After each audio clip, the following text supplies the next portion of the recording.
Okay, let's see. Let's add you.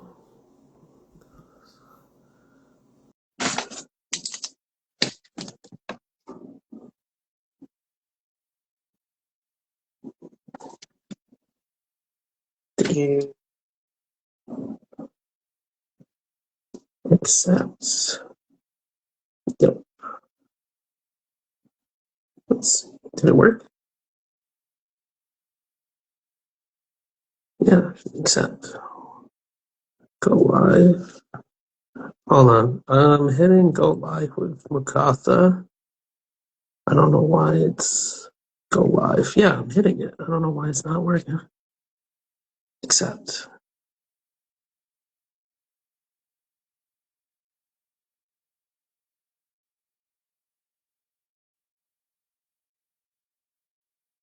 Why is it not working? Are you?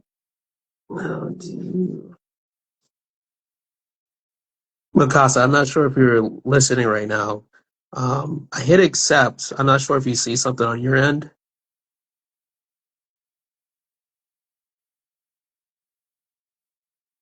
I don't know if it's not working. Oh, there we go. Hi. Hi, how you Okay. doing? Good. Hold on. Let me fix my camera. It's just got crooked again. I'm using a tripod. There we go. Yeah, Let me straighten it out. Okay. Can you hear me clear? yeah, I can hear you. Okay. All right. Was like I sent this out like on the Instagram story that I'll be doing it today at 12 p.m. Eastern time. But it Yeah, doesn't look like anyone joined, but it doesn't matter. It's getting recorded now. So we'll have the conversation and then I'll post it and then hopefully I can save the video if you want to use it for your yeah. account for like Herpfauna or LinkedIn. I'll see if I can send that over for you at the All end. right, All all right. So it's right, nice sure. meeting you. Finally, I know we've been talking for like over a year, Yeah, right? Okay. yeah, sure. Okay. All right, let me do my introduction and then we'll get started. Okay. So, welcome to Animal E.A.I, Education, Advocation, Inspiration, and I'm your host Randolph. Today I'm interviewing another wildlife conservationist, someone that's in herpetology, and also like a big reptile keeper, zookeeper. So I try to find people from abroad to give a bigger perspective other than the Western kind of like kind of like the Western agenda where people are just predominantly showing European United States as zookeepers, but there's a lot of people doing conservation in other parts of the world. So I try to give them recognition and give their flowers. And you're one of the people I thought about for a very long time. I wanted to interview, especially when I learned more about your story and what you were doing in Uganda. So I want to introduce Mukasa to the stage. So I have 7 questions today. So it doesn't have to be like a job interview. Go at your own pace and feel like if you need to add some anything to the questions, feel free.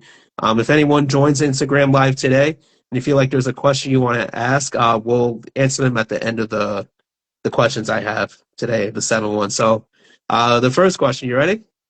Yeah, yeah, sure. Okay.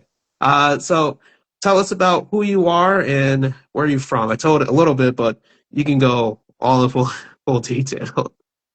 Yeah, my name is Emmanuel Mukasa, and I come from Uganda. I'm a herpetologist and a wildlife conservationist. I've so far been keeping animals like reptiles, birds, insects, but then I specialized in reptiles and amphibians because they had no voice, so I had to add on the voice. That's why I started Herp Fauna Foundation. I am a pathologist and the curator for Riyadh Zoo here in Saudi Arabia, but also running Herp Fauna Foundation in Uganda. And so far, we've run this for 7 years, doing education, training, and also rescues, and also doing research. Yeah. Okay. And how long you so what got you into like specifically herpetology? Was it something like seeing videos and books as a kid about reptiles or animals you see in your local community? What like got you like really like head on focus, especially with the conservation work? Yeah, actually, it's very unique because my father was keeping reptiles since 73, Oh And wow. so I got lucky to learn from home, and also Mm, it gave me inspiration to go and study wildlife and all that, things related to it. Yeah, so that's something that inspired me to go on, learn mm, at home, because I had the passion which sent me to learn more about them, and mhm, also to spread the gospel about them, and also to undo the myth surrounding them, because many people are killing them because of their being slow, because of their being unknown, because of a lot of superstitions in our countries in Africa are attached to these reptiles, which make them go extinct over time.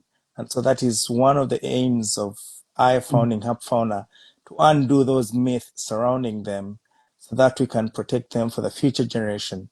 And also mhm. that many people who are around the world, they're advocating for chimpanzees. Like today, it's World Chimpanzee Day, but we are also going to celebrate World Snake Day, which is on 16th of July. But you'll find that many people are not giving it attention. But the snakes are important in our ecosystem. So that is the same voice why I am adding it up and going on over and over to spread the gospel about hepatology conservation. Okay. Yeah, and I've seen your posts since we started. We introduced each other on LinkedIn. I saw some of your posts. Like some of the snakes you have, a lot of zoos in the United States are keeping rhino vipers, the kaboom vipers, the mambas, and a lot of people, I think, of course, care about the keystones or like the iconic animals like the giraffes, the lions, the chimpanzees, and gorillas, which is important because they are part of the ecosystem.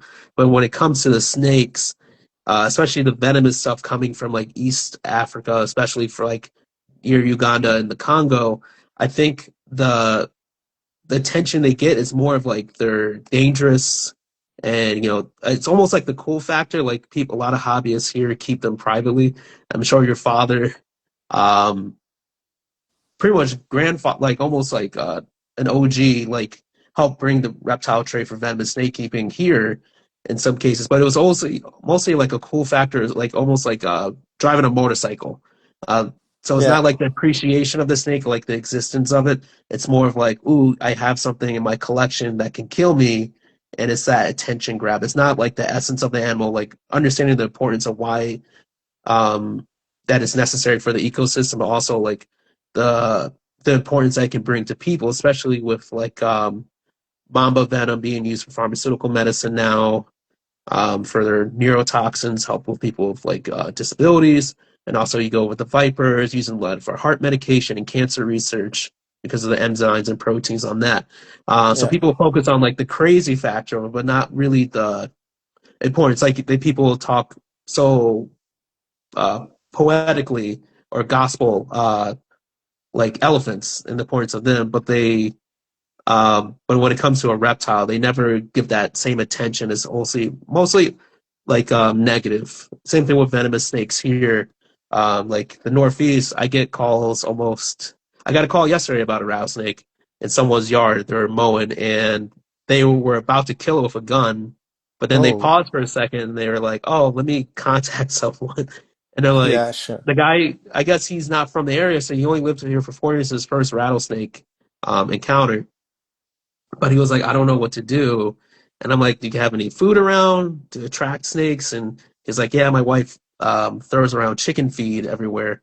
Well, that's going to attract rodents and the snakes are going to come by. Yeah, Like, sure. yeah. So, lucky enough, the guy didn't shoot the snake and kill it because it's very important. It's an endangered species in New York.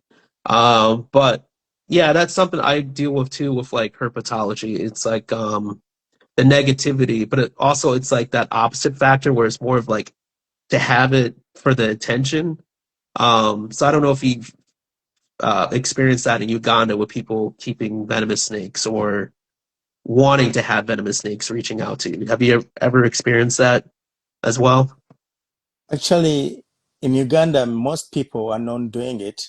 They're not keeping pets, even though we have a pet law, Hmm. which was put in place, but we don't have many people are yearning to have the parrots, tortoises, but they're not yearning to have snakes around them.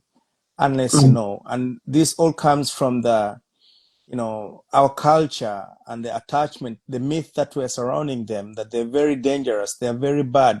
And also the biblical allusions that are surrounded around the snake, tempting, you know, man and Yeah. all that, the fall of man. Those stories linger into the minds of people. And that's Mm-hmm. why these animals are known, most of the works are known written about them. And no one is Mm-hmm. coming out to talk about them. Very few people.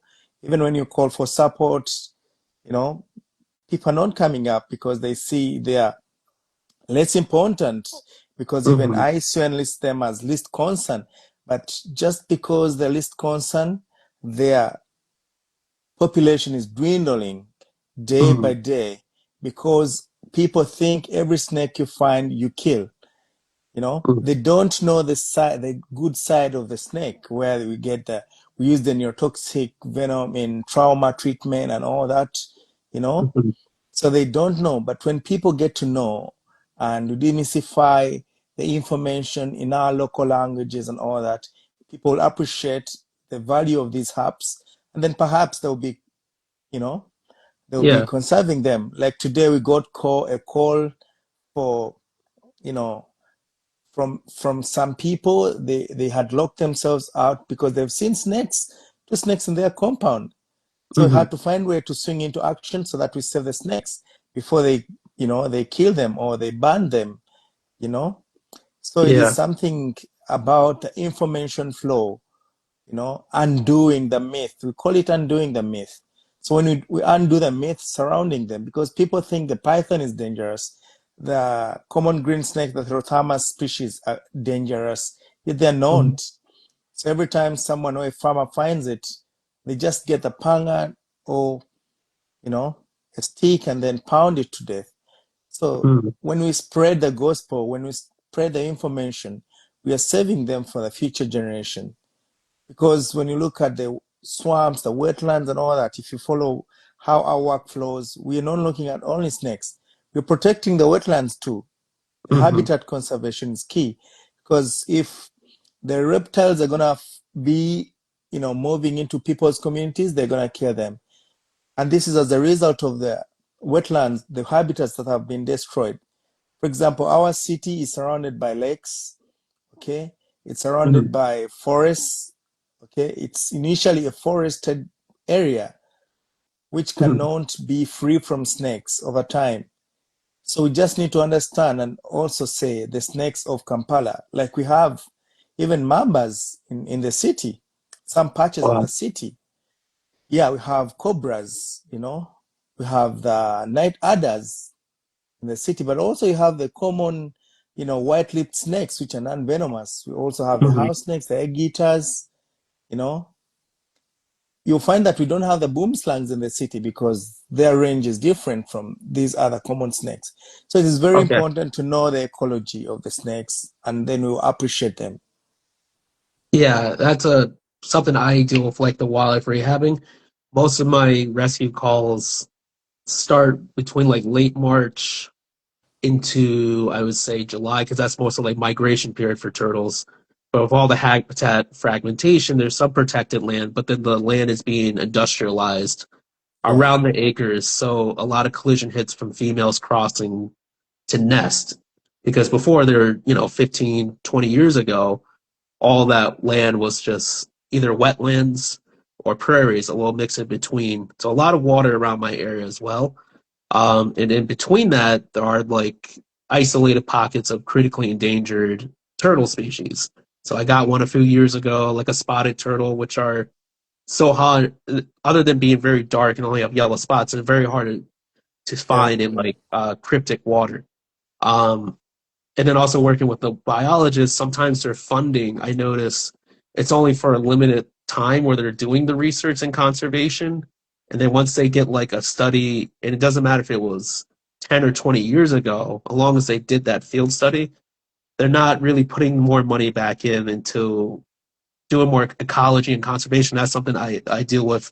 Lucky enough, I do have a good relationship with a couple biologists that are, if I give them an animal that deceased or died off, they can do DNA sampling and figure out where it came from and do more of a field study. But other than that, it's like other than for like hunting and fishing, that's most of the funding where it goes to. I'm sure that's same in Uganda, like with certain area game preserves where money's Yeah. going into like the big game animals and hoof stocks. But then the money slowly, by the time it trickles down to let's say reptiles and amphibians, it's like change, just like pennies. It's not a lot. People think it's a lot of money from the hunting and fishing perspective from like the taxes they put onto it, the tags, but it goes most of it, I would say two-thirds of it goes back into conservation for the big game, putting the plants and land for that, and then everything else between is like divided into fractions when it comes to other animals, which is unfortunate. Um, but yeah, same thing for down south. If I go down south past like Maryland or towards Virginia, like no one touches snakes. There's a myth like a cottonmouth, which is a viper you find on Yeah, the I know East it. Coast. They say that it will chase you if you step like a few feet close to it. It will chase you through the Yeah, woods or the swamp. it's the Doesn't same thing happen. with the black mamba. Yeah, like I work with a snake that kind of mimics the behavior of black mamba, but once they get used to it, they kind of just calm down. Once stop moving too fast and stay Yeah. still. That's why I tell people hold still. The snake will look at you and then go by. But there's a thing. It's still even with all our books and zoos and stuff. Cottonmouths get like a bad reputation on the East Coast down south, where like they're known to chase you in the water or fall out of the trees and bite you and so I get where you're coming from that. And then on the religious perspective, more down south, I think for more Christianity, it depends if you're more Baptist. You'll see people use snakes for worshiping, like venomous snakes, like rattlesnakes and copperheads and moccasins, and they'll bring them to Yeah. these churches. And I guess um, it's a reflection from the verse. I forgot. It's the New Testament where like the snake is representation of the devil or Lucifer. So Yeah. they think controlling the snake controls the devil. So they will hold the snake and swing the snake around. If you, I'll find you a video later of like a snake worship.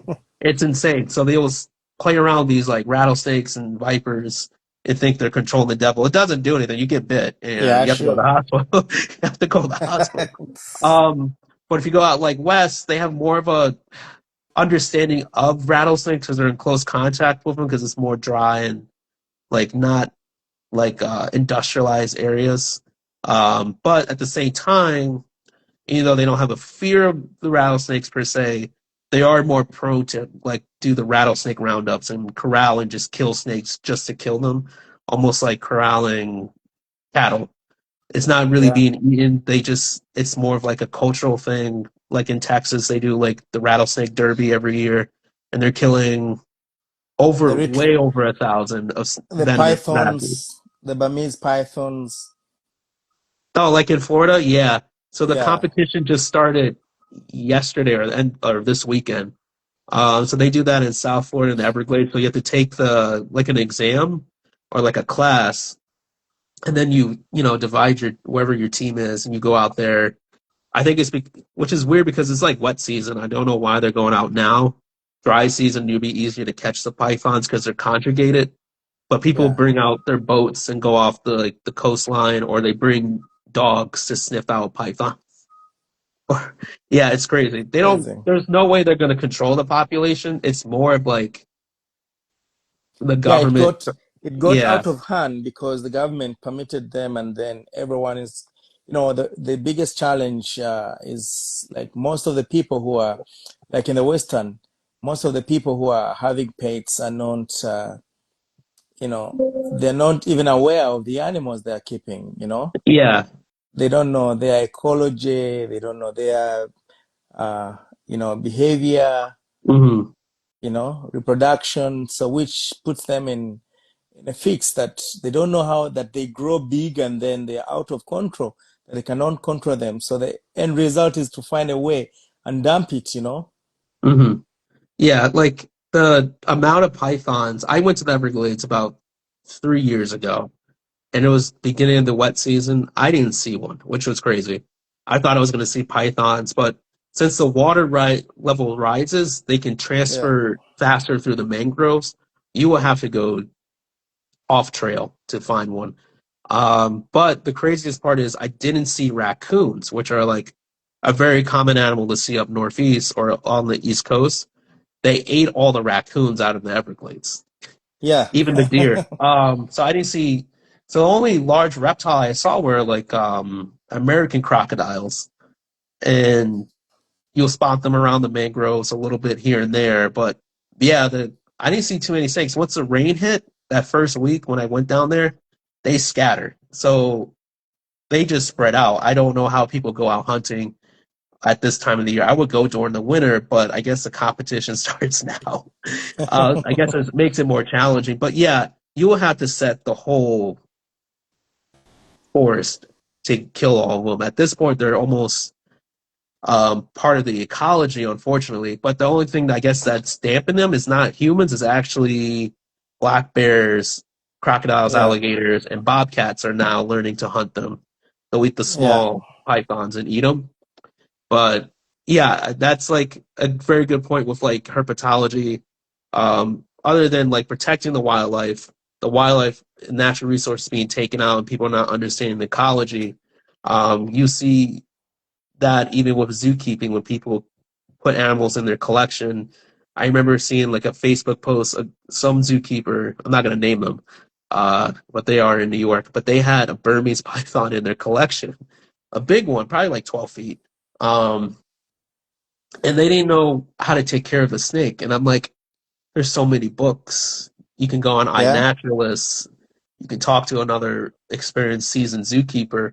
Um, but I see that with other reptiles, like with the green kill lizards. I think I'm the only professional zookeeper breeding them like consistently in the East Coast. I'm pretty sure I don't know of any other zoos. I checked with the AZA network. Actually, Yeah, actually, actually, one thing that really yeah, surprised me is your breeding of the kill lizards. Yeah, yeah. because it's quite rare to find people breeding them, Mm-hmm. and even in the wild, finding it is crazy hard. Because they're way up in the Okay, trees, right? yeah, and it's very hard, and the habitats have been destroyed. Mm-hmm.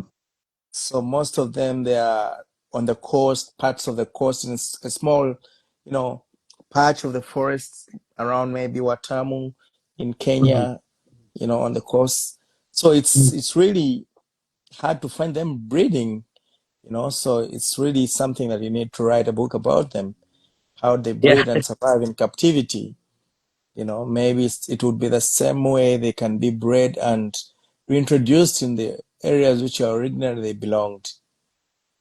So yeah, I know we're going off sidetrack. We didn't get the question too yet, but Yeah, it's sure. all right. To go, yeah, to keep on the green kill. Yeah, so it was weird because like I found a few articles here and there, a couple in the United States, a few in Europe, but the cure was not definite. So I had to take a lot of modifications in talking to some of the old reptile vendors. There was one guy I met, he I guess worked with people in Kenya, um, and or sorry, Tanzania, and they would shake him out of the trees and have a net, and he said that's how they got him.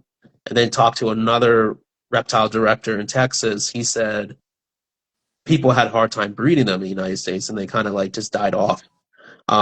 So it's only recently, I guess, they became more popular in a way. So there's only like maybe a few breeders that are really doing it, but it's not in a quantity that's a lot because one female, I think, can have like 3 or 4 eggs or 2 to 4 eggs Yeah. at a time. Um, but the thing is, yeah, I've been kind of writing and documenting, like recording, taking pictures. I'm doing observations of behaviors. The reason why I haven't publicly put it out because not to gatekeep, but almost how do I explain it? Yeah, because I want to write a book.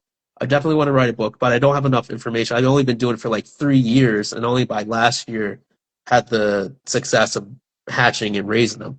And it takes like 15 months to actually get one from 3 months in the incubation egg to 12 Yeah. months to a full adult.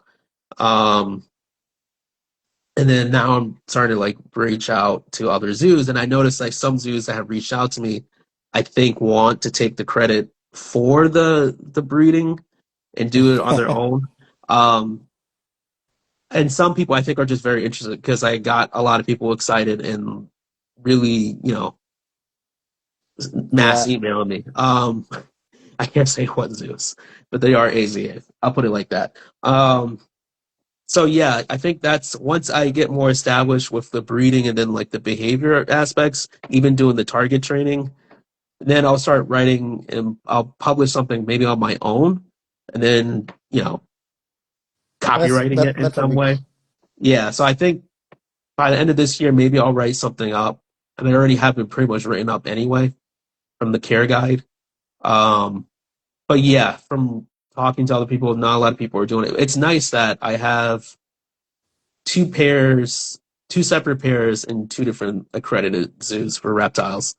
And then I'm working on another one by the end of this year that will be in a little, it's not going to say which zoo, but there is a zoo that has a giant gorilla exhibit being built.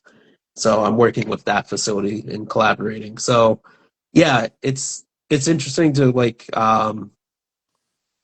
work with these animals and then yeah, the I guess taking a lot of research on my own. But yeah, like when I looked up 2014 was the only IUCN report about this species ever yeah, published.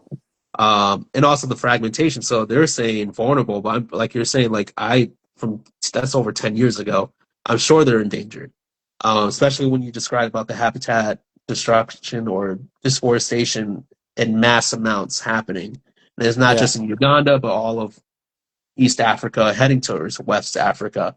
Um, so with like the conservation and funding, like it's not going so well. It's not like going hand in hand where we're gonna, especially the yeah, reptiles and sure. amphibians, they're gonna be left out. It'll be at the very end when they're gone, then there'll be more research trying to like recover them. It's everything else that's like a macro large land animal that's gonna come first. And then unfortunately by the end of it, the stuff that we should be caring about is gonna be gone. And someone just asked, what Yeah. are we talking about? That's a good question. We were talking about reptiles. Someone just joined. You ready for question two? Yeah. Okay. All right. Oh, you kind of answered that. It was what inspired you to work with reptiles and get involved in wildlife conservation. You kind of hit on that point. Third question is, what are the biggest impacts facing citizens of Uganda affected by wildlife conflict and wildlife destruction or deforestation? I know it's like kind of a big question right there, and we kind of hit on it a little bit. Yeah, the biggest challenge actually, it comes with industrialization and Mhm. settlement. And, with time, the population is growing and the country is attaining a middle income status where industrialization goes in boom and some Mhm. bits of land are going to be surrendered. Even the forests, which are naturally, you know, supposed to be reserves, you'll find that they are given.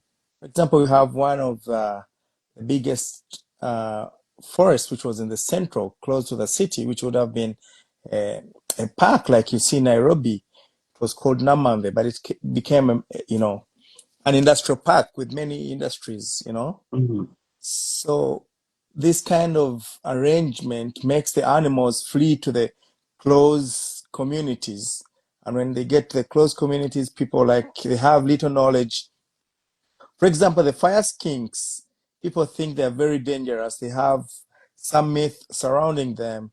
Like Mhm. one of the myth around the fire skinks is we had a president who was called Obote, and people allude that the fire skink beat him on the bum and then it made him leave power.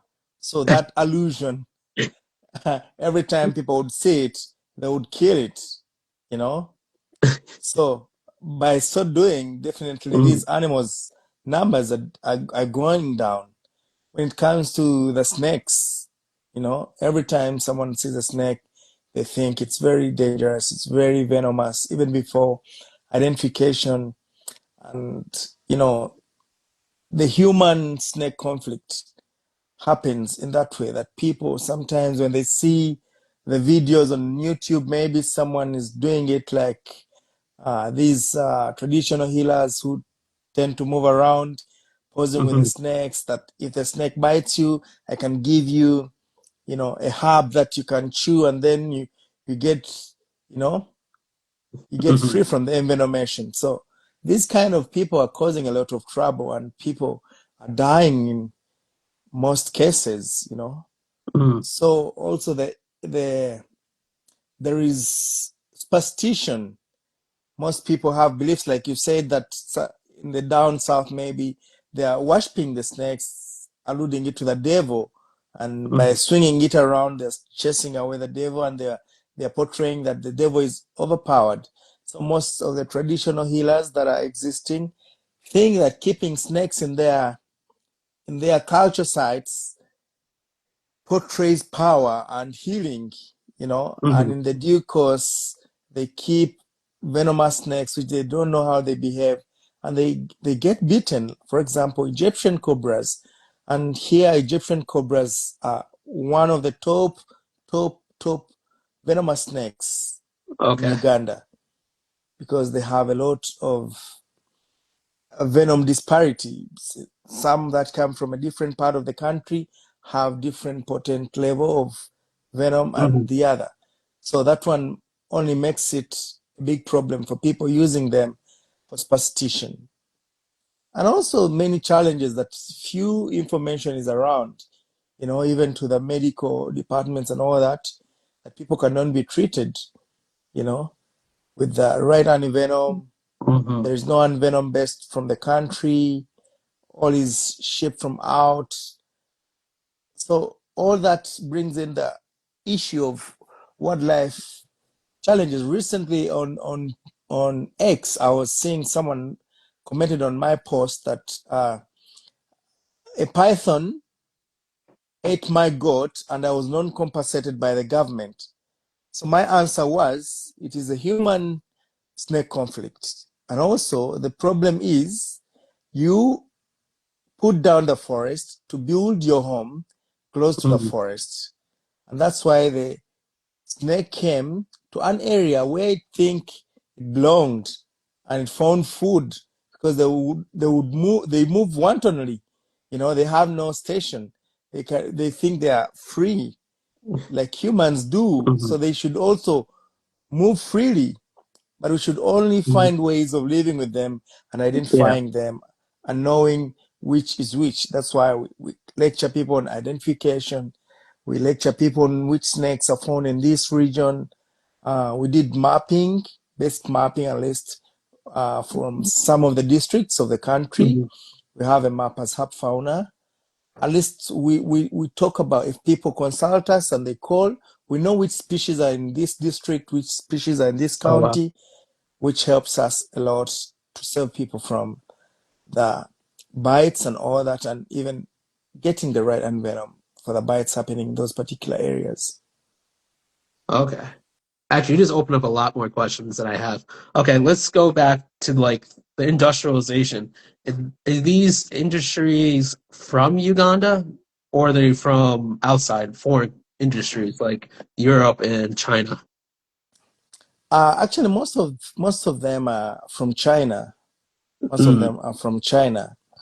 Of okay. course, they have environmental impact assessments, which talk about conservation and all that, but they may not be obeying them. Yeah. Something which puts the reptiles in, because you find that a lot of frogs are roaming around, like for example the Hyperalis species, they're very common in those Hmm. parts where they put industries, they reclaim the swamps and the wetlands and put up factories. The monitor lizards are roaming around, but when they find them, they kill them. But they built in their spaces. Like the animals are saying, we didn't attack you, you attacked us, but then you're killing us. So who is the fanatic of the two? The Yeah. animals or the humans? So it really hurts. Yeah. That's a big part. I think a lot of conservationists and zookeepers do not know that in the United States or in Europe, that or even China too. Like talking to my friends in China, this is something they do not know.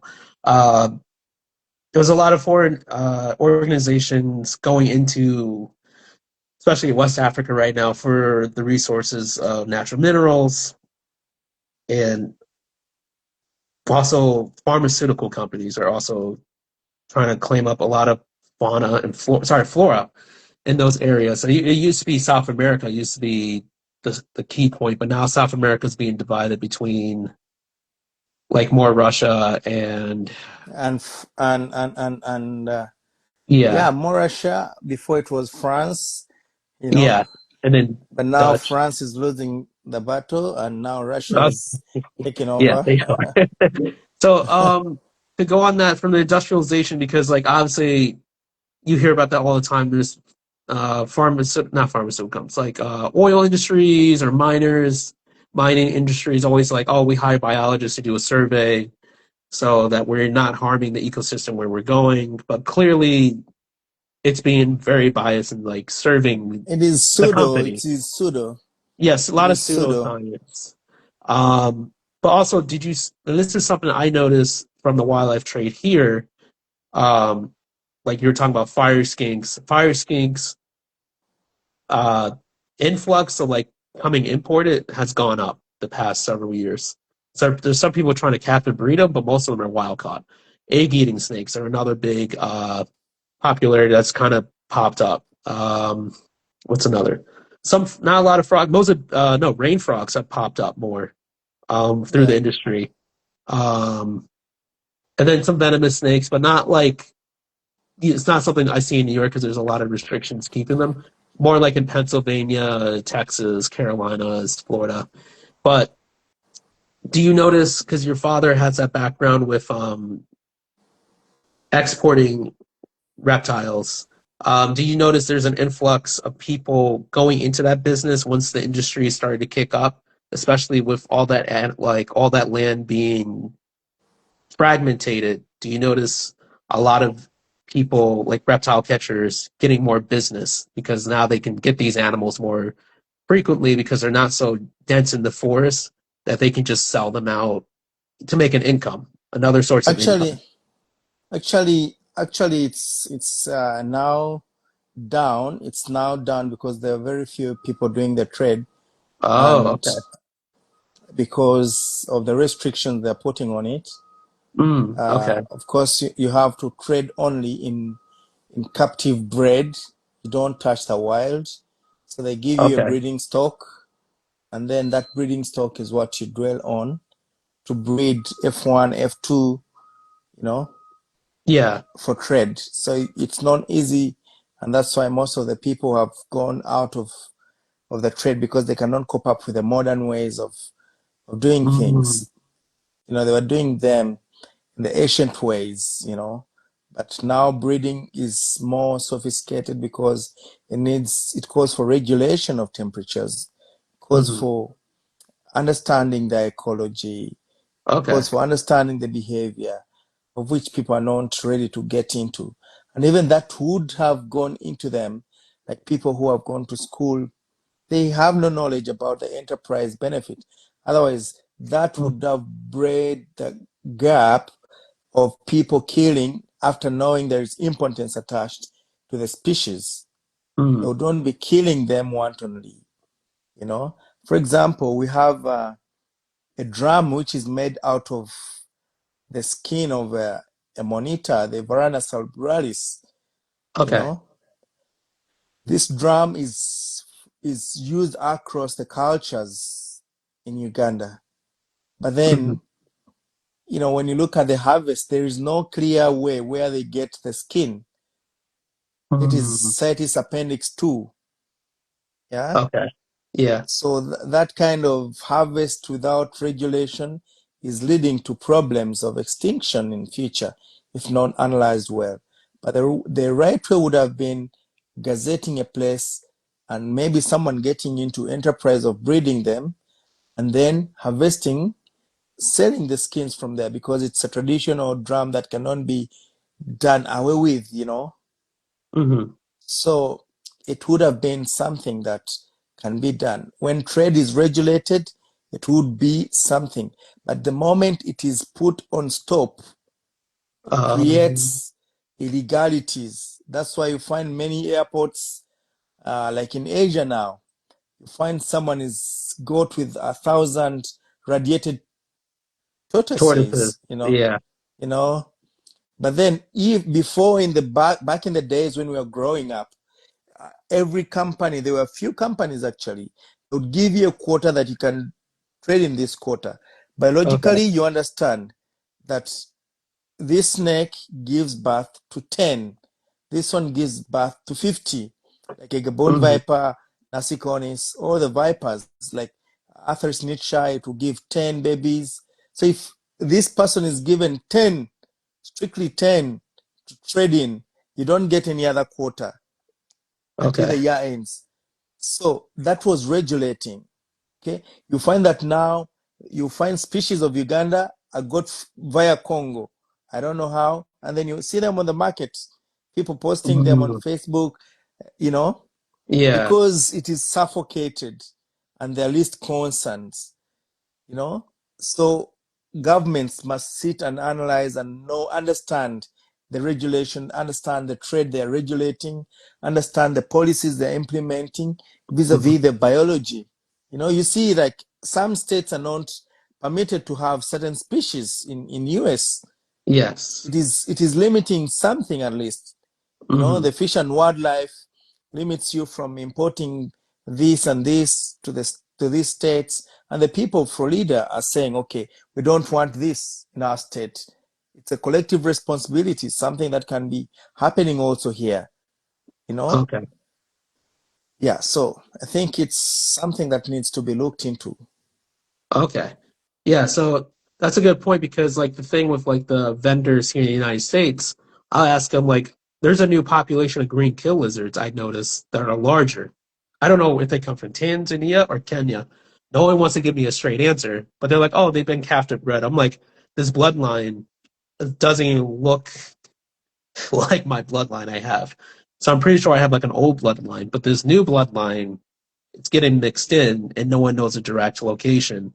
So that's why I was asking that question because did you see like with the regulations with like the industries coming in from abroad affecting the trade of wildlife? But it sounds like it's more on a tighter grip because they're trying to like figure out what's going on in the future. But it makes sense that the trade has picked up in some other countries in Africa, like you said in the Congo. If there is no government putting pressure on Yeah, regulation. no regulations. Yeah, so like even some animals I've seen from South Africa, there's no way, or even north of like near the Sahara, like more West Africa. Some of these animals they say they'll put them on like farm bred. I'm like, no one's farm breeding Egyptian Uromastyx. No Yeah, one's yeah, breed. Yeah, they're like, oh, they're no farm one. bred. It's all like they forge the documentation because they're under like mostly a CITES two, You and people know, don't. Yeah, yeah, people don't know. Even our governments don't know what they regulate. That's what I can tell you. They don't yeah. know what they're regulating. They cannot identify. They have no people who are skilled to identify species. Even some of the Mhm. species, that gap is also there. You know, Uh-huh. I'll tell you. You tell me, okay, I'm in this district. I found a snake, and I'll tell you off head. You can. This is the snake. This is the type of snake because I know. I've been there. Yeah. Okay, and I've taken the trouble to document every part of the country, at least.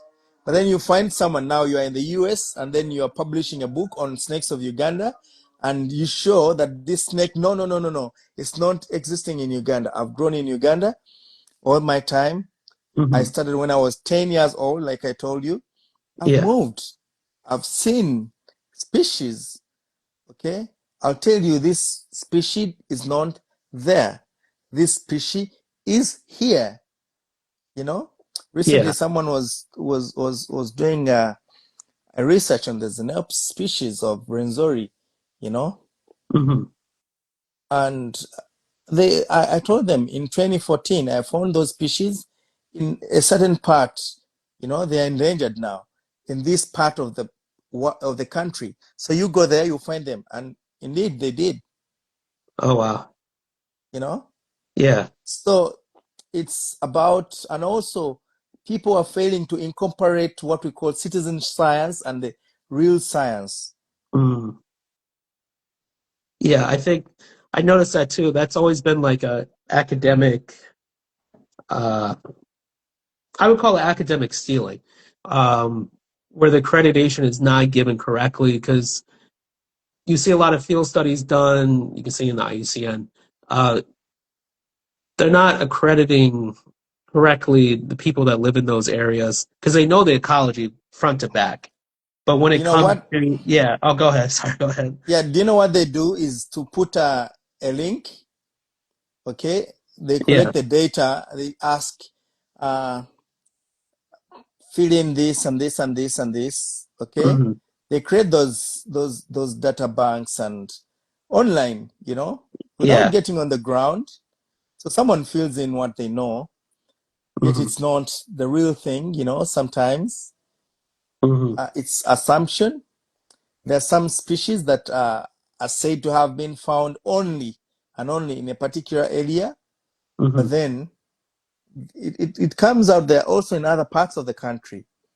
So the ICUN has different data to a certain country because they cannot uh, use even the commission members who are from that country are not conversant with the field operations, Okay. you know? So Yeah. citizen science is very crucial in Yes. collecting data today, and people are undermining it, you know? Yeah. So the people, before you ask, the science and all that, go to the ground with a photo. Ask the people, have you ever seen this? They will tell you their local names, and then you collect your data. Yeah. So that is indigenous knowledge. They'll tell you how they have lived with the species. They'll tell you how it behaves. Hmm. Before you find it, you've got a hint from the first-hand information.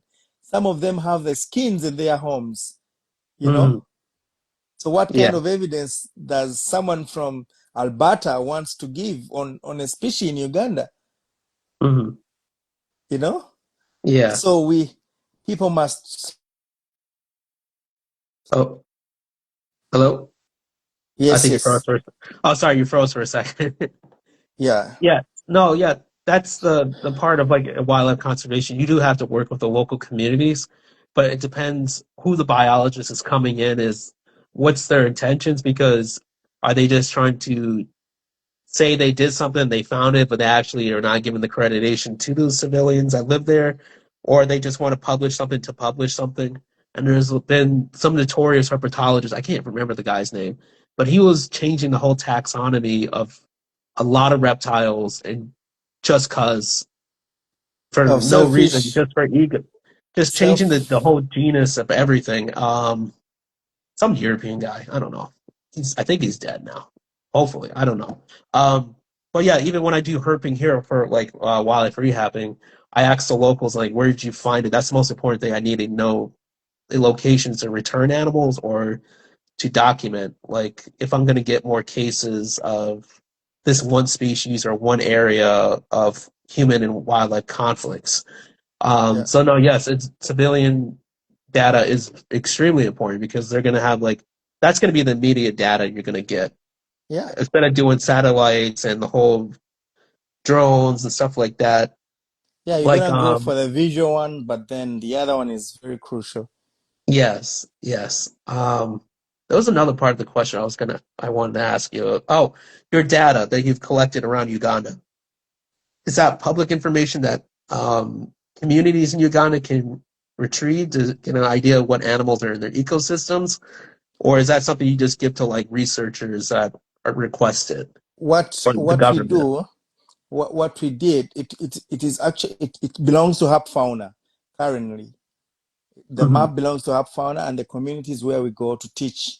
So the communities where we go, we print for them the species in that particular region, and then we give them those handouts when we do the awareness and all that, so that they Okay. know much about their species.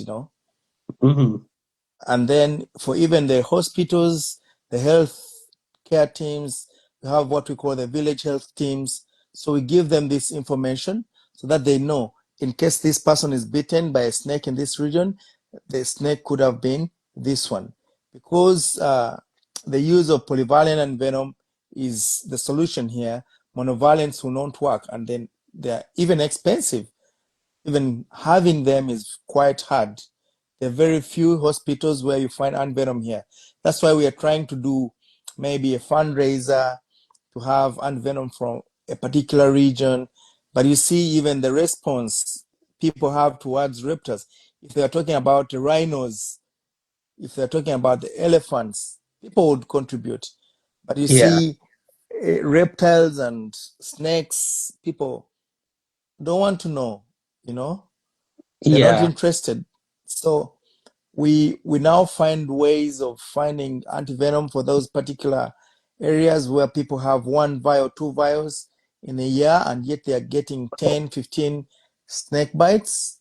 So most of them are dying because we reach to the Mhm. ground, we found these cases. So it's sometimes challenging, and it needs us to have efforts with other people so that we can see how we help them, you know. Mhm. So that's So, why we have the fundraiser to see if we can get them maybe 10 vials, 20 vials. It pushes them until they go to the main hospitals because these are rural areas and an mhm. island, you know. Okay. So, from what it sounds like, there is no venom lab in Uganda, correct? Yeah, there is no, and we are having an initiative as Herp Fauna. We've already Hmm. established land. We have Okay. some piece of land, and we want to have a venom lab so that Okay. we see how we can exchange with the venom producing companies. We agree with them to render venom, the rescued snakes from the communities. We get the venom out, give it to the people manufacturing. It is tested, profiled, and then they make venom based on the snakes of the country. Because what we get it from India. Yes, it is working, Okay.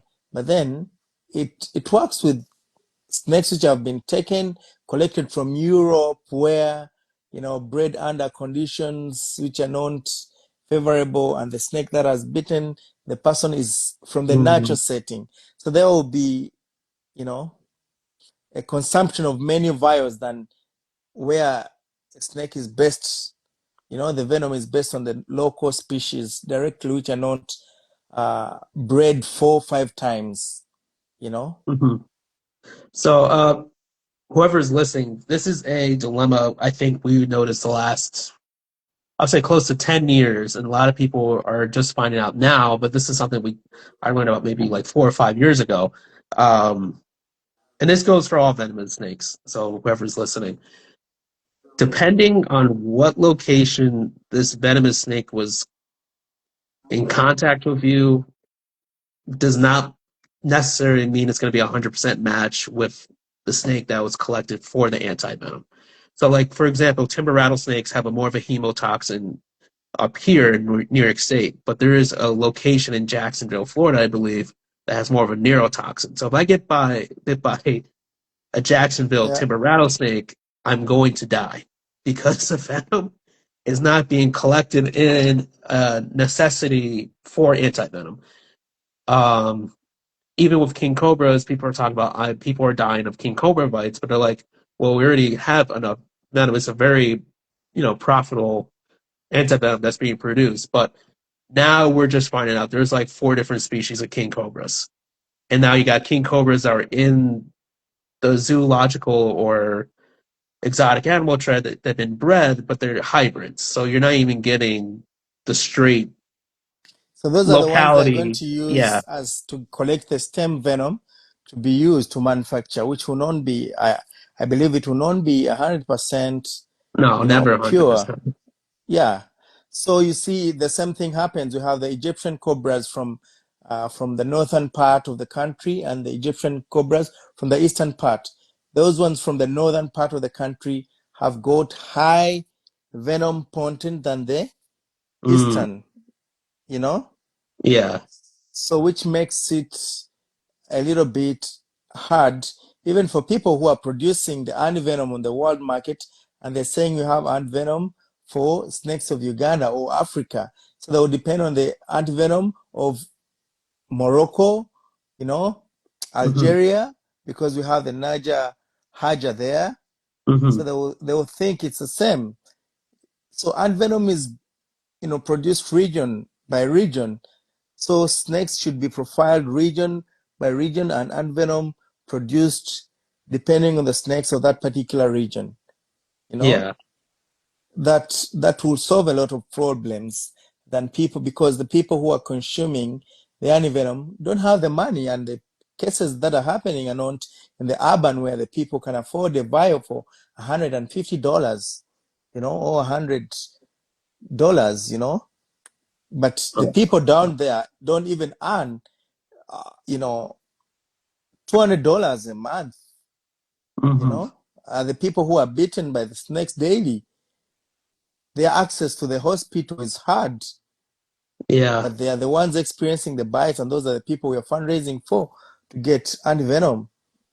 So people must look at that and do a service, come and organize with the local people and do a service which is worth production of a real antivenom, not something that is there, Hmm. from just making money. I saw a different, recently, I think last year, I saw the profiled antivenom. That's this one is not working, this one is working. Of course, they Hmm. have their trade wars also.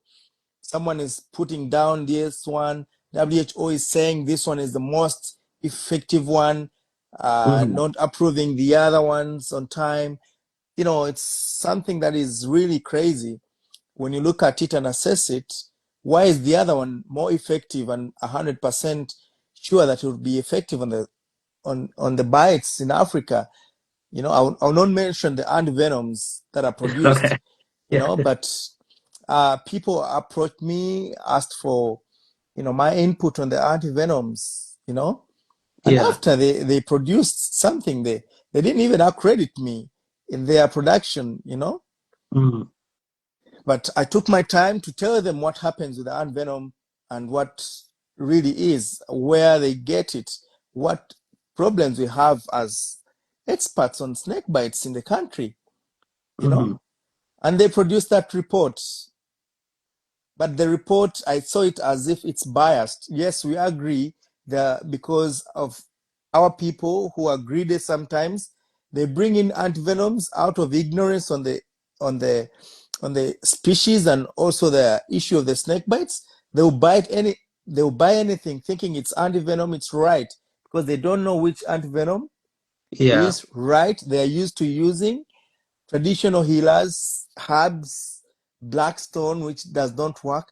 And in most cases, they are only treating bites from non-venomous snakes. Okay. Yeah. So it's something that really bothered me. And I'm like, this is non-proper. Yeah. That's all. That's the most horrific thing because, like, another thing people don't know, I'm going to say it now. Um, the was it was it the World Health Organization maybe like what 7 years ago made venomous snakes a high disease mortality rate Yeah. globally, but it's mostly affecting developing countries in maybe in a few parts of like Western Europe or Western Asia. Um, but with the pharmaceutical companies, they'll reach out to people like you or myself because they can't do human test subjects on venomous snake bites. They're only collecting it, synthesizing it, and then putting it out on the market. The messed up part is the effectiveness is not being fully studied. They're just trying to make the cash as fast as possible. Now the name of the game is who can make the fastest vaccine and who can make the fastest pharmaceutical drug to get in the market to outcompete another pharmaceutical drug. Um, and then the stress on the people that are milking the snakes. They're getting snakes not knowing sometimes the full life history of where this animal's ecology comes from. And then now we're putting something in the pharmaceutical market that may or may not work, not even close to like 50 to 75%. Um, but the people that suffer are the people getting bit by these snakes. So it's even Uganda. Everyone talks about India, but I feel like there's more hospitals in India than it sounds like in Uganda, especially with their remoteness. India is a very large country, but with their initiative, the different provinces in India are really hitting hard on the the mortality rate and the causes of death. Yeah, But they have more funding because they're getting funding from the government. They're also getting funding from foreign countries.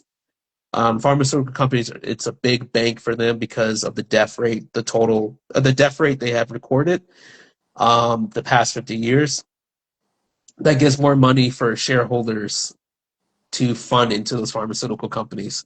So if it's a country that's not really well documented in data, of course they're not going to put that funding in the pharmaceutical company. We're already seeing it with Ebola. Ebola definitely. was already had the vaccine out there, but it's still rampant in different parts of East and West Africa. But because they can't get the cash for it or the data to collect from the mortality rates, they're like, oh, well, it must be fine. Even though we knew about this from 1975.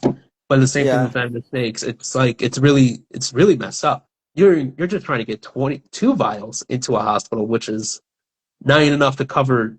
You take 2 vials for 1 hour or every 2 hours. I forgot. I think it's like 1 hour. You take 2 vials of antivenom, depending on the snake bite or the species of snake. So that's you're covering this person's life for 1 hour. If people don't understand that, 2 vials just for 1 hour to keep someone alive, uh, which is not a lot. That's not a lot, especially with your snake collection, or sorry, the species of snakes you have in Uganda. So yeah. it's serious. It's like, and then the other messed up part is from the zoological side. Um, like you're talking about the funding for like more of the larger iconic animals, no one's really talking about, other than when I do talks for my education stuff or what I'm doing today, not a lot of zoos are focusing on funding countries like Uganda or India. And then we take in these animals. We have the antivenom. We have fridges full of it. Um, but giving back to those communities where these animals come from, I think that's a very important thing to hit on in zoological institutions and wildlife conservation. Just put all the appreciation and concern into these animals or keeping them for like the intention we are getting and not accrediting people from those Actually, areas. what they It's do, difficult. Yeah. the zoological societies now in Europe, they take from Africa the animals, they put them in their collections, Hmm. and they're like, you, you, zoos should be banned. Okay, people should not open up zoos, even in Africa. They inject in money so that in Africa people don't open up zoos to educate people. And for them, they're like, but they're flourishing there. They're keeping the animals that are endemic to Africa. Most of the zoos are having animals which are coming from Africa. You know, Yeah. it's crazy why you say like the green people who are enforcing, you should not keep this, you should not keep this. The parrots populations that are dwindling in Africa are not being consumed by Africans. You get my Mm. point? They are Yeah. consumed by people in the Western, you know, in their Yeah. zoos. And when they get there, they put rings. They don't breed to bring back. They are exchanging again to other zoos Mhm. within Aza, Biaza, It's Yeah. it's crazy. So I can't, because of the zoo intuition I am working with AZAs, I will touch on this very gently. I So know. yes, I know. I will. No, no, you hit something that I think a lot of zookeepers. Once again, we're hitting on a lot of topics, and it's great that we're having this conversation.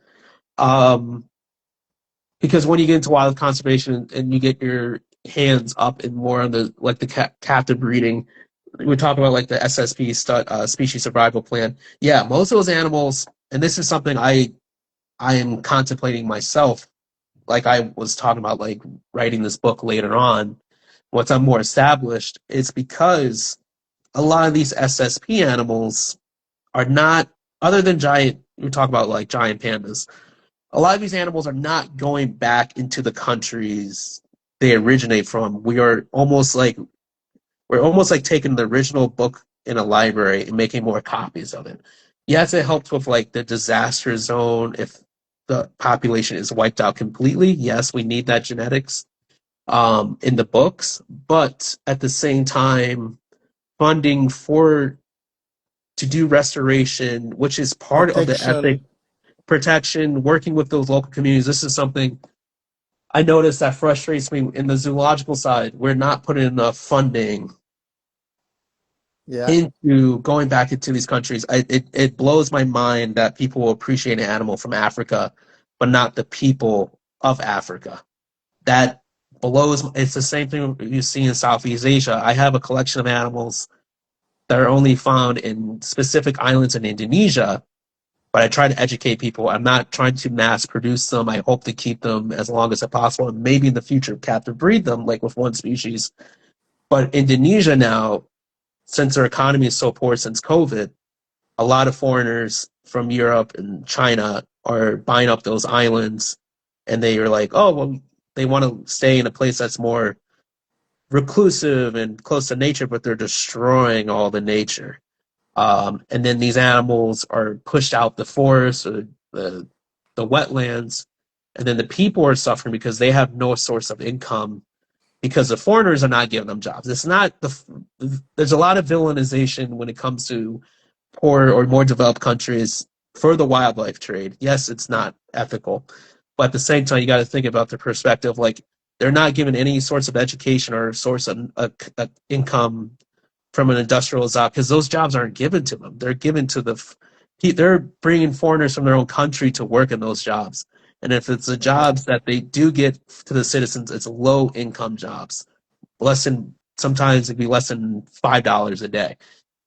And then you got like forms of slavery happening in the Congo with the cobalt mines, and then you have the coca farms which are destroying people, and then they're villainized because, and like you're talking about the zoos in Europe, and this is irritating me too because they have some of the You best know, animal welfare laws, and then they can't do the conservation.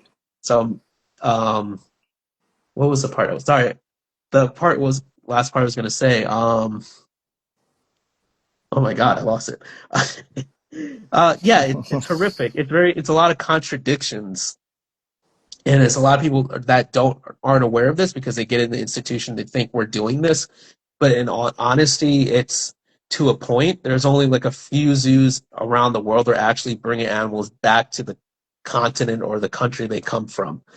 Most of the yeah. time, they just stay and they hop to one facility to the next, or we euthanize them at a young age or an old age because we have nowhere else to put them. And that's a hard fact. A lot of institutions don't want to talk about. It's like either we work with Yeah. people like yourself that actually brings them back, or we don't. They just get kind of pushed to the side or to the next person, which is unfortunate, very unfortunate. You see, for example, when you look at a species like Arthrosis speeder, Hmm. to me, it's a species which is going down. Hmm. Yeah. It should be put under being vulnerable. But then the people who are into the science, the people who tend to rule over the science of the natives, okay, with their writings, they'll say, no, no, no, no, no, it's least concern, okay? But the people who are on the ground, who have moved, who are seeing the multiple in the last 10 years, finding 10 hispidas in a year would be so astonishing. Yeah. You get even the Nasiconis, you know, it's a rare game to find, Hmm. even though their production is high, you know, you can't find them easily. Why? Because the conditions have changed, the habitats have been destroyed. No one is saying we reproduce them and then conserve them, you know. When you talk Yeah. about it, it's not a concern, it's not a priority. The priority is an elephant, which can be visibly seen by anyone. But Hmm. then when you look at the road kills, I wrote some article that some time back on my LinkedIn about the roadkills. Yeah, Hmm. not only the other factors, the habitat loss, the what, but then roadkills also consume. One day I was doing a survey on the roadkills on one of the highways in the country, and I counted 25 gaboon vipers killed Wow. by roadkills Hmm. because people don't respect the animal. There is no penalty if someone kills a snake. Actually, it would be very, even someone can't stop for the snake to cross. So those are things we want to instill in people. But then going everywhere, buying the space on the screens and all that would not be possible because you have no money. You underfunded. You're not funded, but what you earn, you put into the organization so Hmm. that it runs at least because of your passion. Yeah. No funding. We've never got a funding, to do the work, but we're moving on. We're doing the work in our own ways, you Yeah. know. So those are the things like don't kill a snake on the highway. It is a simple signpost. You don't need very many on the highway. Hmm. The government cannot incorporate that in the road signs, and they cannot come and give you a platform for you to explain to them, you know, because Yeah. it's not a concern. A snake, no, no, no, even if the snake dies. But when a lion is in the snare, the Hmm. whole patrols and the vet units and the per diems on the whole teams that will be spent on one lion is a lot. But then for one snake, it's okay, it can die. But why? Do people know the values of what the snake offers? Today, the rate at which people are getting cancer is high. Well, are they going to get the treatment? The treatment comes from those species, Yeah. you know? Hmm. So it's really hurting that the policies are one of the issues that are affecting the conservation of herps because the regulators don't even know what they are. They could be knowing snake, Hmm. reptile, chameleon, but they could not be knowing what really these specimens are, how important they are. So what we are doing is we are basing our center focus is educating the from 6 to 15, okay? Hmm. Because for them they are the ones who are going to take over the country in the future. The remaining part, they'll respect it. But now the old is infiltrated with the myth, which you Yeah. cannot undo.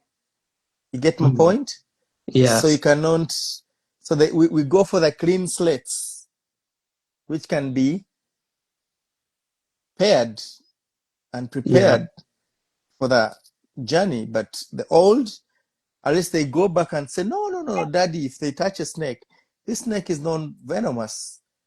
It's very okay, you know? Hmm. Then the father also will understand, yeah, if my young girl who is 6 years old has touched this snake, it's not bad. So if they see it, they respect it when they're farming. So that's how our efforts are running, you know. We got the Yeah. enforcement officers because they are the very people, if someone comes and then, they have killed a snake and what, they are mistreating the animals. If they cannot understand their role, they will not enforce their conservation, you know? Mhm. So it's very crucial. And though it's hurting how the policies are not followed for the HAPs, I don't know how it is in the US. If they're It respected, too. Oh, it gets weird because we're divided by state. So we have like the federal and state governments and local governments that are more of a county. Depends on the state because like a lot of people now are keeping exotic reptiles as pets. Either it could be non-venomous or venomous, and also fish and exotic birds and mammals. but depending on the state, they're very relaxed because I Yeah, think they have an understanding that these animals should not be hurting the ecosystem if they're, regulated to a point and that people have a better understanding. But at the same time, like for the native stuff, it's the same thing. It's mostly deer, black bear, wolves, coyotes. That is the main focus because it has to relate to fishing hunting. And same thing with fishing. You're caring more for like the tuna, the salmon, the trout, bass. Those are going to be the main focus or main understanding. But like for a turtle, they did a study, I think a few years ago, and some researchers found that people were purposely killing turtles on the side of the road, and they put like fake turtles, and people will purposely sway in the way of a turtle and kill them, pretend to kill them. I guess they weren't real, but it was just the mallet or the malicious intent to do it just cause. So the education part is also difficult because the same thing. Yeah, I usually teach younger audience, and then the older people, I have people come to me with wise tales or myths of how animals are in the ecosystem, and it's completely, false. Are they willing yeah, to understand those older people? It's a hit and miss. But also, I think with wildlife rehabbing, I'm kind of a weird person because I am a zookeeper and a licensed wildlife rehabilitator, and I focus on herpetology at the time. Um, a lot of people will focus on the birds and mammals because I feel like it's more of like an anthropomorphic understanding because it has fur, has a body temperature, the eyes are located more to the front. yeah, Um, that their focus is going to be on that, and they get more of it's not. Yeah, they get very emotional. I take my emotional side out of it as much as I can to set a barrier because I am doing a job.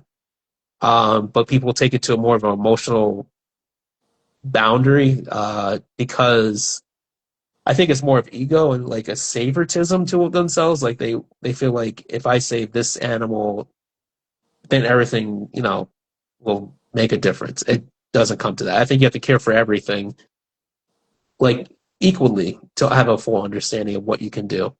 But for like education, it's difficult because I taught presentations in rural areas in the farm country, and then I've done it in the inner city. It depends on that education. I think is the most important thing where they're getting their education from their home. Of course, the more wealthy kids are going to have more resources. So I feel like in a way they had better understanding, but then it doesn't in some ways because like some kids in the countryside know how to like react around wildlife a little bit faster. Like they know, what to do when a deer approaches them or yeah. coyotes and stuff like that. So it's a mixed bag because like New York State's so wide and there's a lot of empty space. There's some towns I have never reached or probably not going to reach because it's too sketchy. It's way too out. It's almost like going down south, like in Mississippi or something like that. There's just some places I'm not allowed to go to. Um, it's a mixed bag depending on who I encounter. I think for education, I try to hit both a wider demographic. So not just one group of people from one community. I try to hit multiple communities because they're all going to have their different perspectives Yeah, in wildlife or reacting to exotic animals. But I think with the exotic animals in the States, it's became more of like a political thing and very emotionally biased with animal rights activists getting involved with the laws that yeah, it throws people in different political stances. Some people are very conservative or very liberal about how they want to approach keeping exotic animals. But I think from both ends, depending on it doesn't matter where you come from, if you agree or disagree with keeping exotic animals, none of them are giving enough funding to protecting those animals in yeah. those ecosystems. So at the end of the day, they're both wrong.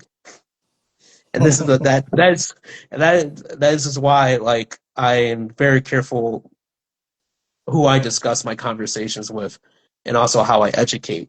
There's people that are like, oh yeah, like I think it's cool to keep exotic animals and it's conservation. The big thing I like to I hear all the time that people like to say is conservation through consumerism, which means that if I breed these animals, it I can prevents trade.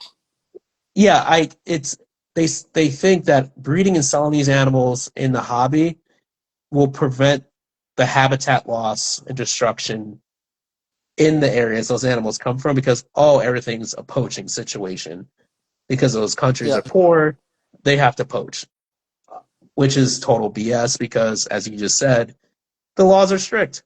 So you're brushing a broad stroke, and I think it's also gaslighting your consumer, thinking that you giving me money to buy my animals is going to help wildlife when I don't give money to wildlife. Now, a portion of true. your funds, if you said, hey, if a portion of my funds go into a wildlife conservation group like yours, Herpfauna, to help fund Yeah, raising for like antivenom, that would be amazing. Yeah, you'll get my money regardless. I really love one guy, and I give him credit. Mhm. Thai Park, you know Yes, Thai Thai part. Park Yes, from Thai. Iguana Land. So Yes, I give him the flowers because every yes, year I see he organizes, even the International Herpetological Society was yes, hosted at his facility. You know, he gives back to the different communities who are into conservation, maybe of iguanas and some species. yes, He organizes the iguana feast, so he's doing great. He's really yeah, doing great. Yeah. yeah. Thai So part. I was Oh, sorry. Go ahead. I didn't mean to cut you off. I really credit him, and Hmm. yeah, Yeah. So Ty Park is one of the few individuals that have bred and gave back to money. He's a rare exception. Same thing with like Josh's Frogs. Also puts a funding into amphibian conservation work. So not to broad to keep I'm almost being hypocritical, broad painting a broad stroke at the same time.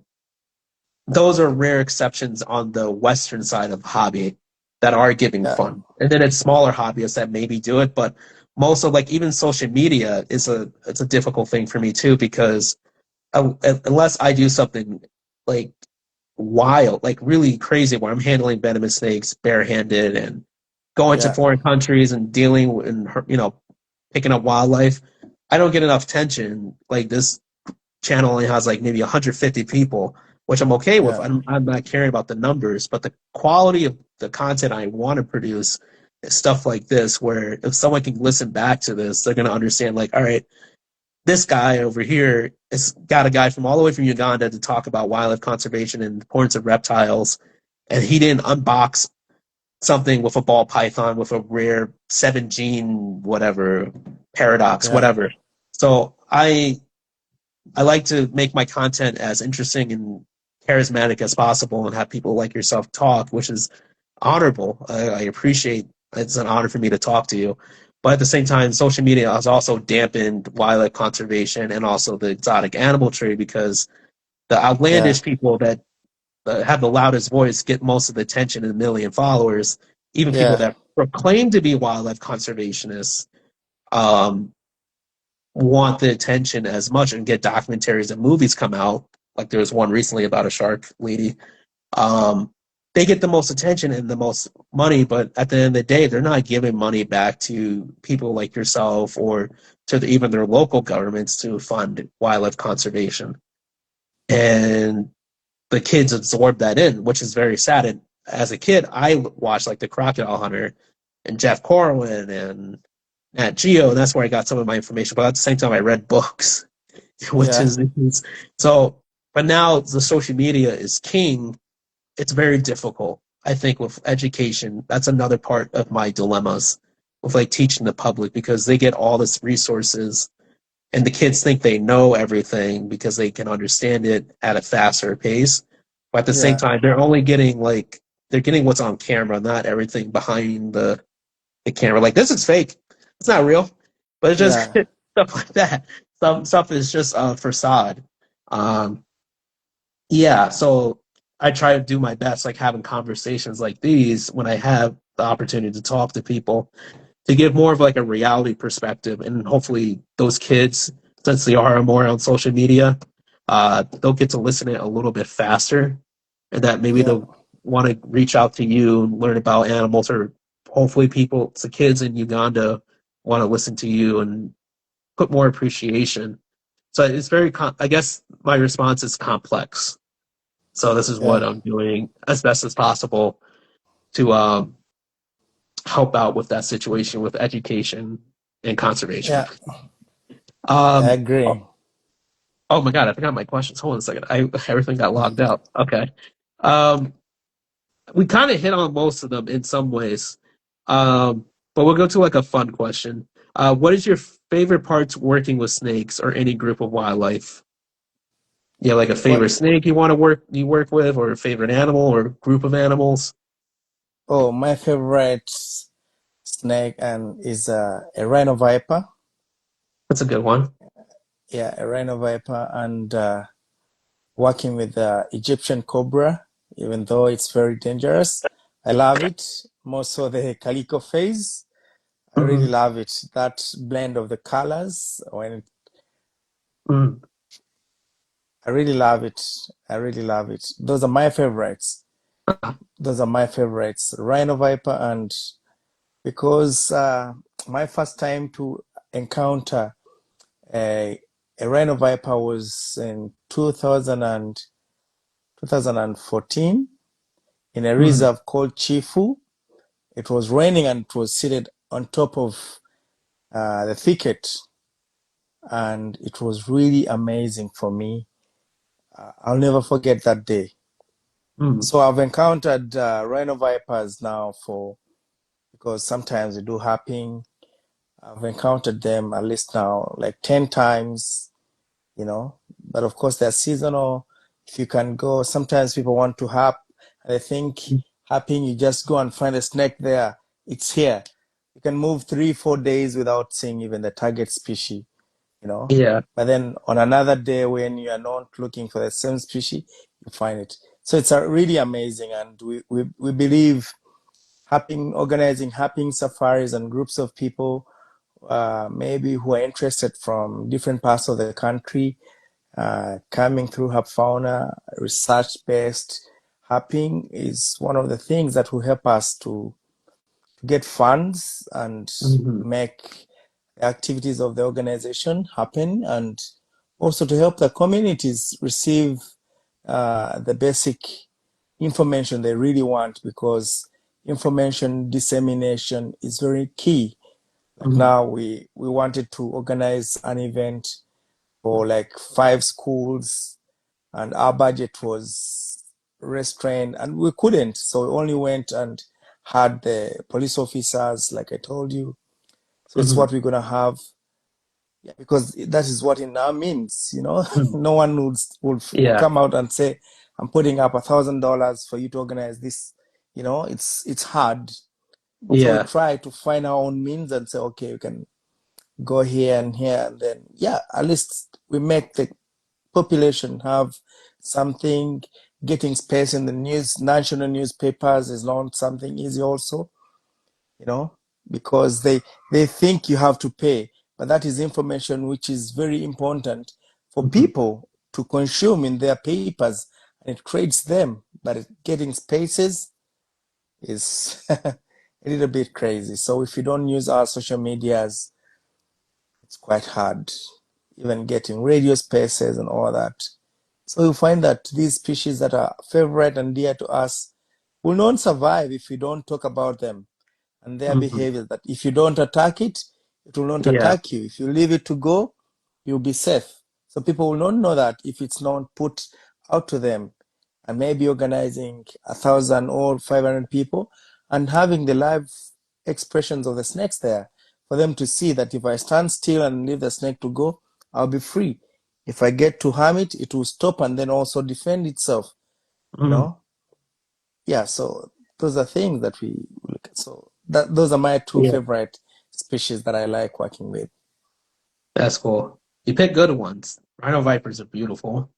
But yeah, like they're popular in United States for the, private trade and also at some zoos. But like I was saying, like I keep saying, not enough funding going back, and if people knew about that, like how it affects the people from those communities that live with these animals, or the Yeah, venom restrictions or anti-venom restrictions that they have, I think that would open people's eyes, and it's amazing, and I appreciate that you are trying to reach those communities. Now, for like the the herping trips. Is that like something that's very popular right now that you get a lot of reservations and inquiries for, or is it something? It's kind of like it depends on the season, I guess. It depends on maybe someone. Some people now Mm, tend to see, they want to see those species like the rhino viper, like the Gabon viper in the wild, or even a Jameson mamba. Yeah, sometimes you get people who inquire and they want to come, but that is yeah. very few. In a year, you may get like two, three of them, you know. Okay. So that's it. Now, do you do like have you thought about doing like live events? You already have the snakes, and then doing something like this, like an Instagram live or LinkedIn live or something like that, where you can kind of show the snakes and talk to people about them, so you get more of a broader audience in Uganda or outside of Uganda, as a than something you've been interested in doing. Yeah, those are perspectives that we are organizing and we are putting up. That's why we want to have our own facility to have them, Okay. to have a setup for learning where we do the podcasts and all that, so that Okay. we Cool. disseminate this information and Yeah. in local languages, different local languages of the, because our Uh, target may not be the Western, because they're not the ones who are going to kill the snakes. Our target is the local communities where the yeah. snakes, the people who are living in them. So if we disseminate the Mhm. information, produce skits, small videos in different local languages, one video but different, oratory of the different local dialects, it will be making more sense, but you'll find Yeah. that it also take time. You need a good production, a good camera, you know, so Okay. you'll have to hire some people who are very technical in the cameras and all that, so that you get a good production that can be consumed by the public, not something that is sketchy. Yeah. Yeah. So those are things that we're looking at, and in our media, we call it our Herp Fauna Media Lab. We produce some leaflets on the different issues about environment, Hmm. conservation, you know, yeah, we share those leaflets across the different social medias, different WhatsApp groups, give them alerts on seasons when snakes are very many. Don't kill them, but just alert us where you are. We try to move around different districts. We have several, almost 100 districts of the country, which Oh wow. are, yeah, so we want to at least train. We would have trained a focal person in every district who responds to a snake call, other than someone getting, you know, a panga or a knife to cut the snake and kill it. Hmm. Otherwise, if all people across are killing the snakes, the populations are going to go down, and everyone would say snakes are not eaten by human beings. They're not eaten by the animals, most of them. And then why are their populations going down? It's because Hmm. we didn't do anything to talk about them, because someone seeing it in their farm, the only thing they will do is to come and kill, Hmm. you know. Most of the bites are happening because people are trying to kill the snakes. So we want to send a message to them: don't kill a snake. If you try to kill a snake, you'll be bitten. And then when you're bitten, you don't have antivenom. Look at the distance where the hospital is and where you are. Can you afford the antivenom? So it's better you leave the snake. So Yeah. that's the kind of information we try to pass around different communities where we go, at least. Now, has the government, or have you been in touch with the government of Uganda to like fund this kind of fund it, the organization even more, to like do this more publicized, that it will be more of I like think a collaboration? I think the first engagement we had with the government was in 2018 with late Ryan Taylor, the one for Watamu Snake Park, one of the Okay. key members of the Watamu Snake Park, Ryan Taylor. We organized a session with High International Mm-hmm. and on snake bites, because they were declared snake bites and neglected tropical disease in 2017. Hmm. 2018, we had a strategic meeting for developing even a strategic plan for the country, which was, designed of Yeah. management of snake bite. So it is there, but affecting it, I've not seen it again. calling stakeholders to come like us to go and talk about it. And it's not given a priority because there is no funding for it, like Mhm. AIDS, like malaria, like maybe Ebola, where Yeah. people rush because they have the vaccines already, and maybe the polio, where they're going to sell vaccines to the country, the Mhm. tetanus, those where people are benefiting directly to them and they'll participate fully. But then these Mhm. ones where they don't see and they don't understand the concept, they'll not mind about it. But they're facing problems even in their homes, Mhm. but they don't see. Even the government officials will call you, I have issues with the snakes at my farm. But then he can't go back and say this issue needs to be addressed. And there are this group of young men who are doing a service to the country, you know. Mhm. So most of them are reading about it in the newspapers, the articles, it comes as a surprise to them. They share it widely, but then have they taken note of what you've written, the recommendations you've put? Never. You will never see their Mhm. reaction, So you have to fight so that you you keep Yeah. it alive. If you're not passionate and if you're not courageous, Yeah. conservation of amphibians and reptiles is not for a week. You give Mhm. up because if someone writes and asks for grants here and there, you're not permitted, you're not granted, Yeah.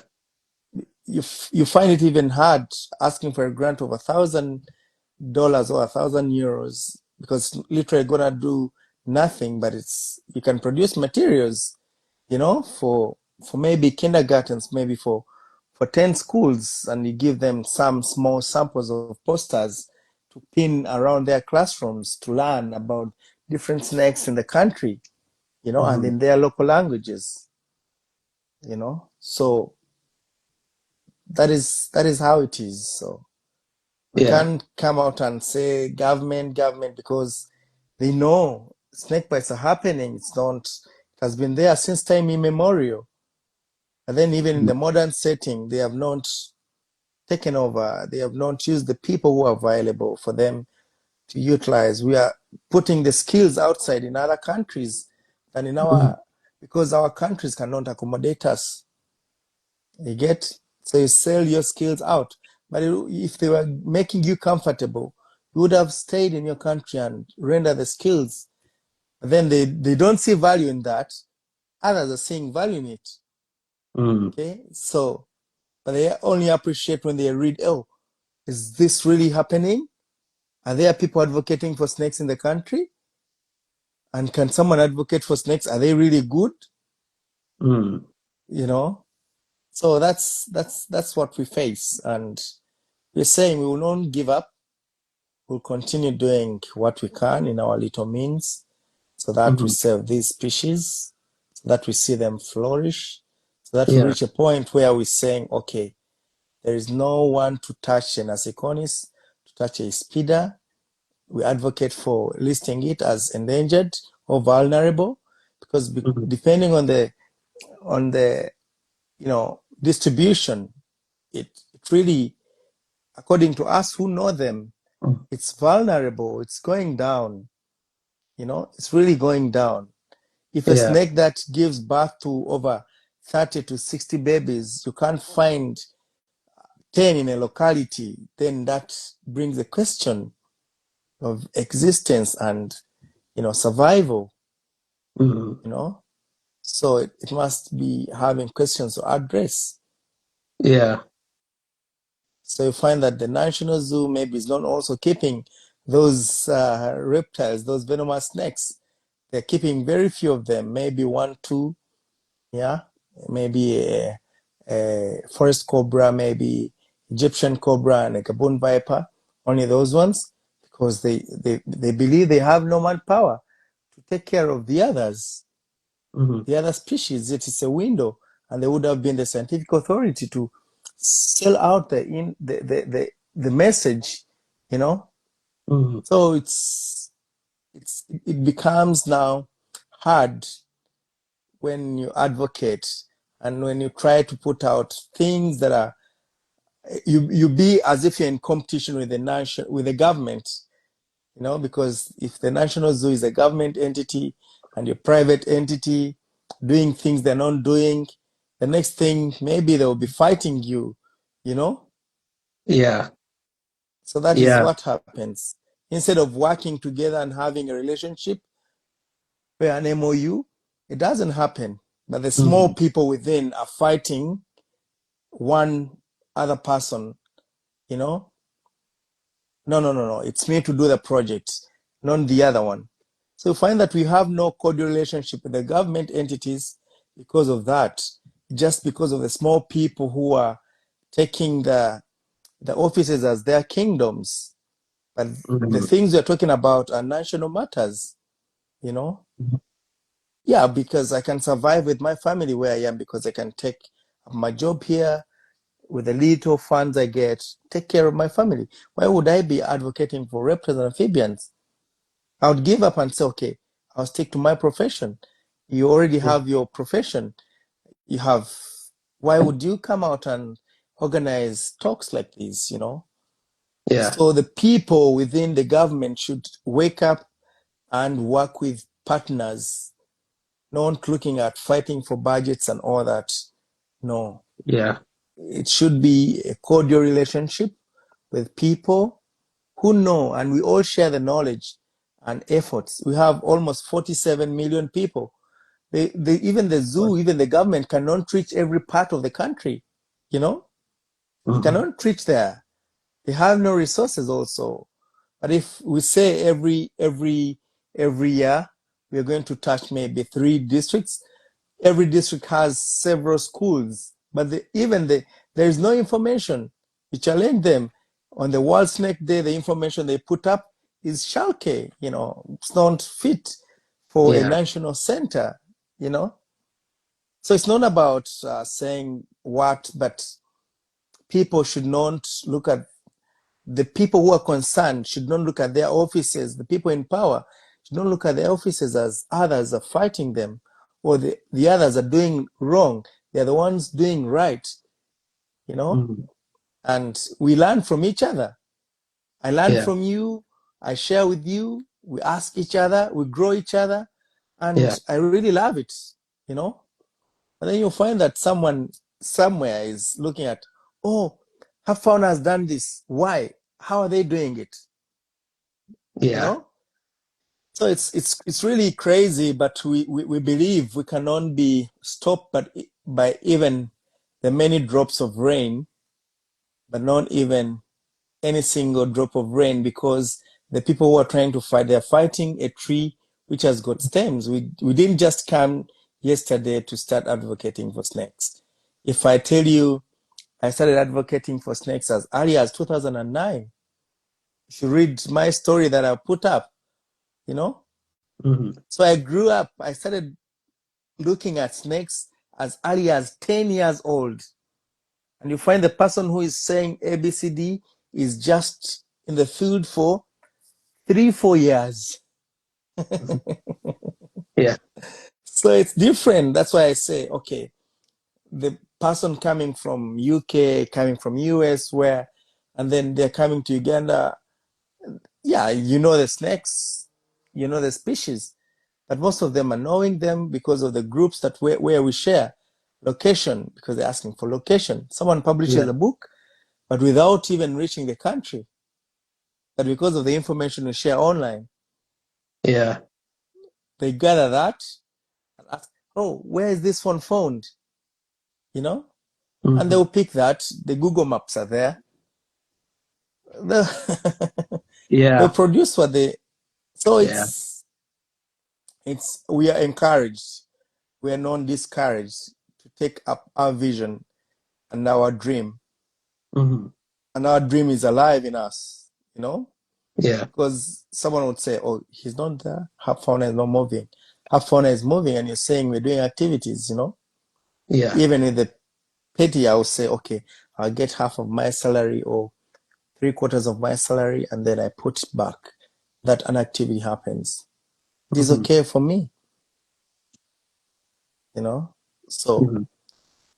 it's really challenging, but we are able to go on and on and on to Hmm. to conserve what we can. Yeah, Yeah. No, you said it beautifully. It kind of like answered the rest of my questions in a way. Um, you pretty much hit on all my questions. I don't have to ask all my questions except for maybe the last one, but we'll get to that too. But yeah, I think what you're expressing is a lot of, I feel like conservationists or zookeepers are facing now or bottled up and they're not expressing it correctly because, yeah, there's a lot of bias. There's a lot of political drama that happens behind the scenes that the public is not seeing. yeah, And also the accreditation is not given. Not everyone's getting their points. It's like someone who makes like publishes a great song that's on, top 10 Billboard, but no one's going to yeah, talk about the writer behind the scenes that wrote the yeah, song. yeah. They're going to talk Even about the singer. the drama. Yeah, the drama, all the drama that's happened behind the scenes, and then you get retaliated for expressing concerns or advocating in a passionate way with facts and information. So I feel your frustration. We're not dealing with the same thing exactly, but I feel your frustration coming from my perspective as well. Advocating for animals, advocating for the conservation concepts, advocating for the people that are um, local that are suffering from these policies that the government is ignoring, but is very aware of. So it's not Yeah, like they can't see what's going on. But of course, like I was saying before, like the social media, people getting that attention that shouldn't be getting that attention, and we put crowns on their head. It's very irritating, and I try to ignore it as best as possible. But at the same time, I try to do my best as well to, outside of my institution that I'm working at full time, to do stuff on my own because I can't rely on that one source of resource.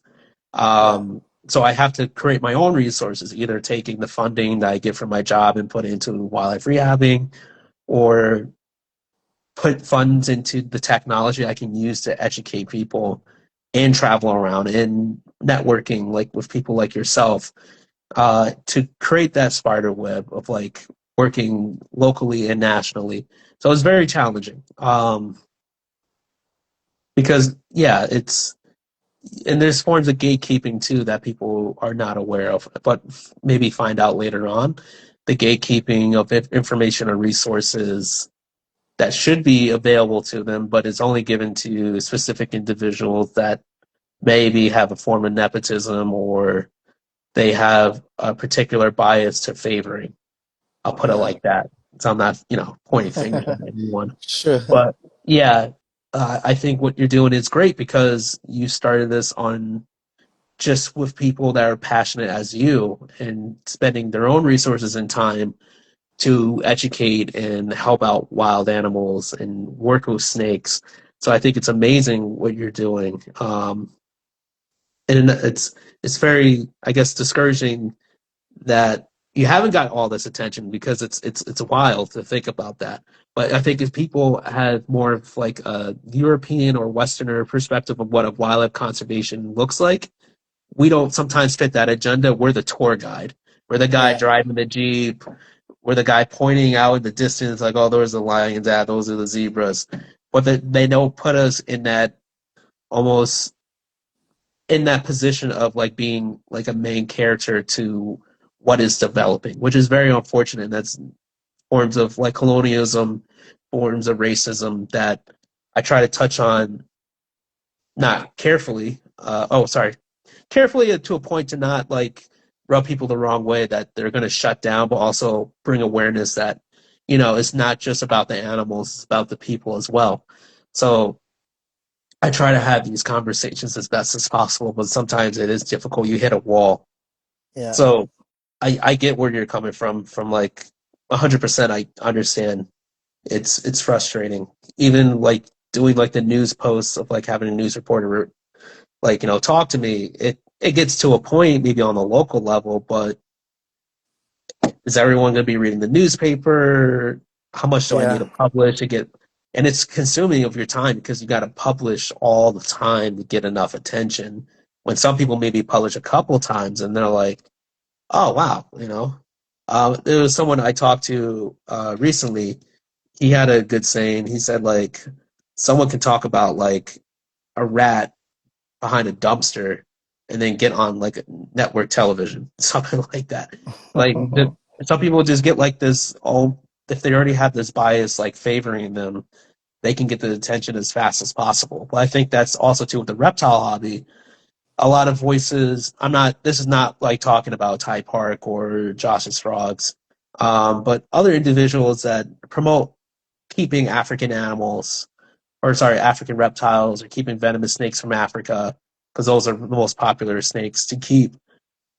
I don't ever see them ever talk about the communities in the way you're talking to them, how the importance of like for their own safety and their own education to work with wildlife.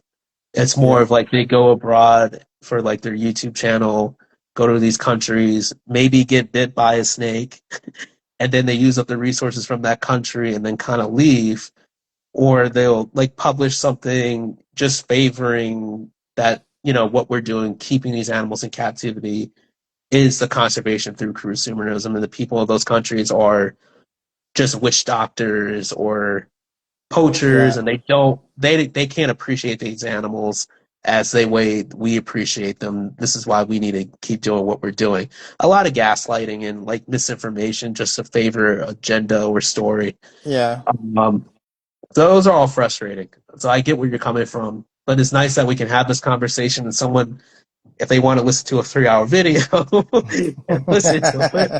But I feel like there's a lot of key points that we did hit on today that would benefit someone that wants to get into reptile keeping or into wildlife conservation, that we're trying to give more of a realistic perspective of what we are facing, the yeah, pros and cons, that they can like on their own decide if they want to continue to do this or, you know, yeah, stop and maybe find another avenue.